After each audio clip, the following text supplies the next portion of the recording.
Z University is a well-known institution in our area, but due to its remote location, most graduates hesitate to choose it when filling out their college preferences.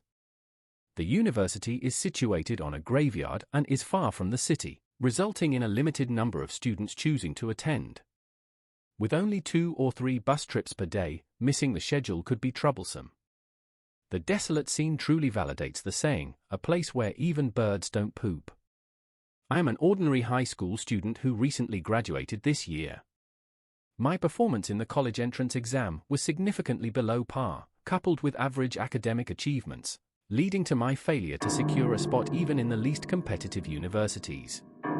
Despite the anticipated outcome, I didn't feel too disheartened. I contemplated the idea of starting to work and earn money early, which didn't seem like a bad plan. As I packed my belongings, preparing to embark on a journey of hard work, a sudden phone call changed everything. The caller identified themselves as from Z University, congratulating me on being admitted to the Mechanical and Electrical Engineering program. The admission letter had been sent to my home address. Still in disbelief, I asked for confirmation, but the call was abruptly disconnected. I couldn't fathom why they would choose me when I hadn't even qualified for the least competitive universities. Nevertheless, being accepted into an undergraduate program was an opportunity one couldn't pass up. 3 days after the phone call, I received the admission letter, bringing immense joy to my family who celebrated with delicious meals.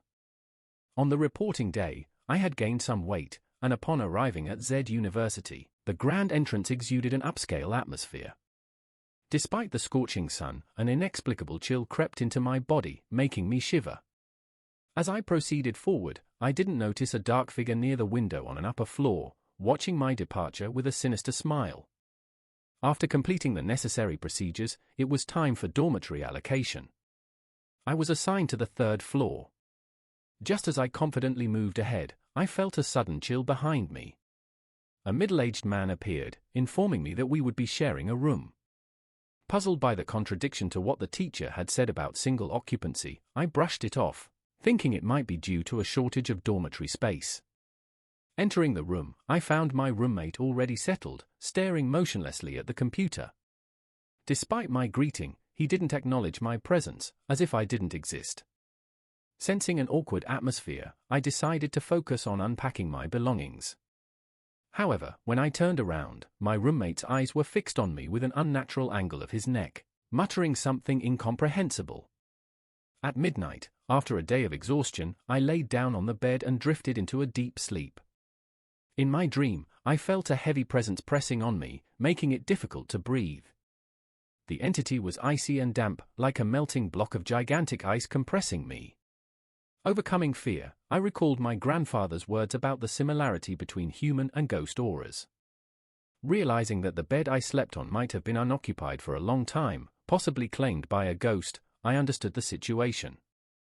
My grandfather had mentioned that in such cases, ghosts might not take a person's life but would warn and absorb a portion of their vital energy to strengthen themselves.